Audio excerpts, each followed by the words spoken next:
जय श्री राम भक्तजनों, आप सभी का स्वागत है श्री रामचरितमानस वार्षिक पाठ के 124वें दिन की कथा में। श्री रामचरितमानस वार्षिक पाठ में हम प्रतिदिन 3 दोहे और मंगलवार के दिन 6 दोहे पढ़ते हैं, जिससे हमारी संपूर्ण रामायण 1 वर्ष से पहले 11 महीने में पूर्ण हो जाती है।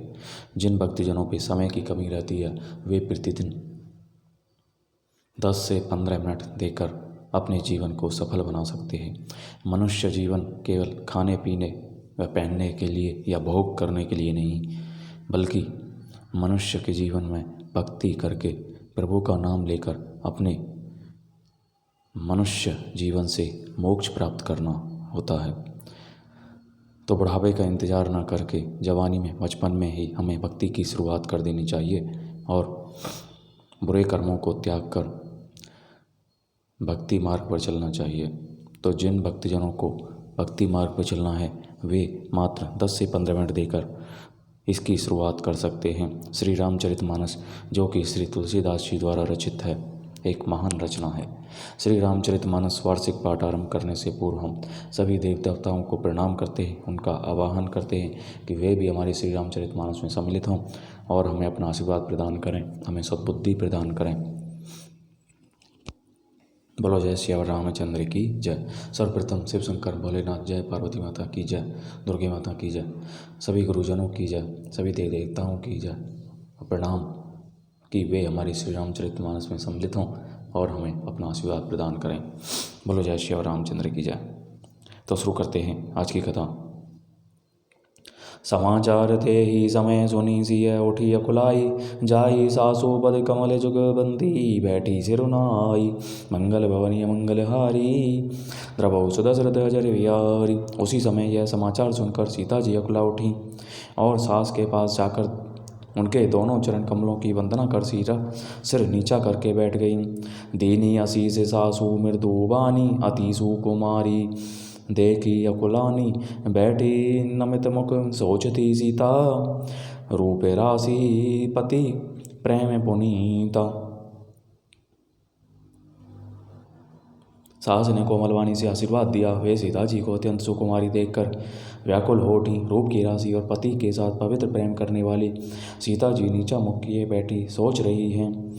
चलन चहते बन जीवन नाथु, के ही सुकृति सन होई साधु, की तनु प्राण की केवल प्राणा, विधि कर तबो कछु जाई न जाना। जीवननाथ प्राणनाथ वन को चलना चाहते, देखें किस पुण्यवान से उनका साथ होगा। शरीर और प्राण दोनों साथ जाएंगे या केवल प्राण ही से इनका साथ होगा। विधाता की करनी कुछ जानी नहीं जाती। चारों चरण नक लेखति धरनी, नुपुर मुखुर मधुर कवि वरनी, मन हूँ प्रेम बस विनती करें, हमें सिय पद जनी परिहरी। सीता जी अपने सुंदर चरणों के नखों से धरती कुरेद रही हैं। ऐसा करते समय नुपुरों का जो मधुर शब्द हो रहा है, कभी उसका इस प्रकार वर्णन करते हैं कि मानो प्रेम के वश होकर नुपुर यह विनती कर रहे हैं कि सीता जी के चरण कभी हमारा त्याग न करें। मंजुल बिलोचन मोच तिवारी, बोली देखी राम मेहतारी, तात सुनहु सिय अति सुकुमारी, सासु ससुर परिजन ही प्यारी। सीता जी सुंदर नेत्रों से जल बहा रही हैं। उनकी यह दशा देख कर श्री राम जी की माता कौशल्या जी बोली, हे तात सुनो, सीता अत्यंत सुकुमारी हैं तथा सास ससुर और कुटुंबी सभी को प्यारी हैं। पिता जनक भोपाल मणि, ससुर भानु कुल भानु, पति रवि कुल कैरव, विपिन विदो गो निरूप निधान, मंगल भवने मंगलहारी, द्रवौ सुदशरथ अजर विहारी। इनके पिता जनक जी राजाओं के शिरोमणि हैं, ससुर सूर्य कुल के सूर्य हैं और पति सूर्य कुल रूपी कुमुद वन को खिलाने वाले चंद्रमा तथा गुण और रूप के भंडार हैं। मैं पुनि पुत्र वधु प्रिय पाई, रूप राशि गुणशील सुहाई, नयन पुत्री करी प्रीति बढ़ाई, राखे हूँ प्राण जान के ही लाई। फिर मैंने रूप की राशि, सुंदर गुण और शील वाली प्यारी पुत्र वधु पाई है। मैंने इन जानकी को आंखें की पुतली बनाकर इनसे प्रेम बढ़ाया है और अपने प्राण इनमें लगा रखे हैं। कल्लप बेले जिमी बहुविधि लाली सिंची सने सलिल प्रतिपाली फूलत फलत भयउ विधि बामा जानी न जाई कहा परिणाम। इन्हें कल्प लता कल्पलता के समान मैंने बहुत तरह से बड़े लाड़ चाव के साथ स्नेह रूपी जल से सींचकर पाला है। अब इस लता के फूलने फलने के समय विधाता वाम हो गए, कुछ जाना नहीं जाता कि इसका क्या परिणाम होगा। पलंग पीठ तजी गोद हिंडोरा सियन दीन पगु अभिनी कठोरा जियन मोरी जिमी जोगवत रहूं दीप बाती नहीं टारन कर हूँ। सीता ने पर्यंक पृष्ठ पलंग के ऊपर गोद और हिंडोले को छोड़कर कठोर पृथ्वी पर कभी पैर नहीं रखा। मैं सदा संजीवनी जड़ी के समान सावधानी से इनकी रखवाली करती रही हूँ, कभी दीपक की बत्ती हटाने को भी नहीं कहती। सोई सिय चलन चैती बन साथा आई सु कहा होई रघुनाथा चंद किरण रस रसिक चकोरी रवि रूख नयन सकई किमि जोरी। वही सीता अब तुम्हारे साथ वन चलना चाहती है। हे रघुनाथ, उसे क्या आज्ञा होती है। चंद्रमा की किरणों का रस अमृत चाहने वाली चकोरी सूर्य की ओर आंख किस तरह मिला सकती है।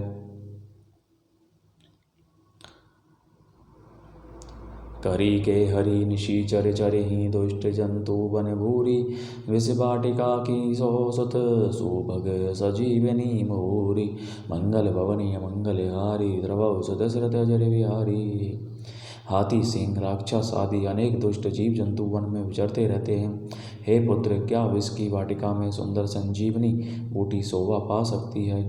बने हित कोल के रात किशोरी रची बिरंची विषय शुक बोरी पाहन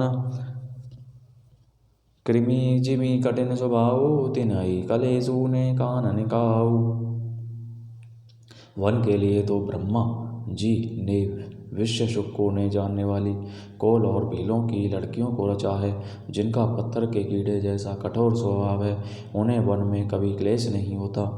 कहता पसती है कानन जोगो जिन्हें तब हेतु तजा सब भोगो सिय वन बसी ही तात के ही भांति चित्र लिखित कपि देख डेराती। अथवा तपस्वियों की स्त्रियां वन में रहने योग्य हैं, जिन्होंने तपस्या के लिए सब भोग तज दिए हैं। हे पुत्र, जो तस्वीर के बंदर को देखकर डर जाती है, वे सीता वन में किस तरह रह सकेंगी। सोर सर सुभग पनज बनचारी डावर जोगो की हंस कुमारी अस विचारी जस आय सोई मैं दीक देऊं जानकी सोई।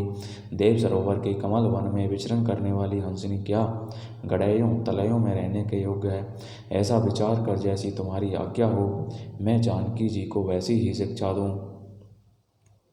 जौ सिय भवन रहे कहे अम्बा मोही कहे होई बहुत अवलंबा। सुनी रघुवीर मातु प्रिय वाणी सील सने सुधा जनुसानी। माता कहती है, यदि सीता घर में रहे तो मुझको बहुत सारा हो जाए। श्री रामचंद्र जी ने माता की प्रिय वाणी सुनकर जो मानो सील और स्नेह रूपी अमृत से सनी हुई थी, कही प्रिय वचन विवेक में कीनी मातु परितोष लगे प्रबोधन जानकी ही प्रगटी विपिन गुण दोष। मंगल भवनी मंगलहारी द्रवौ सदशरथ अजरे विहारी।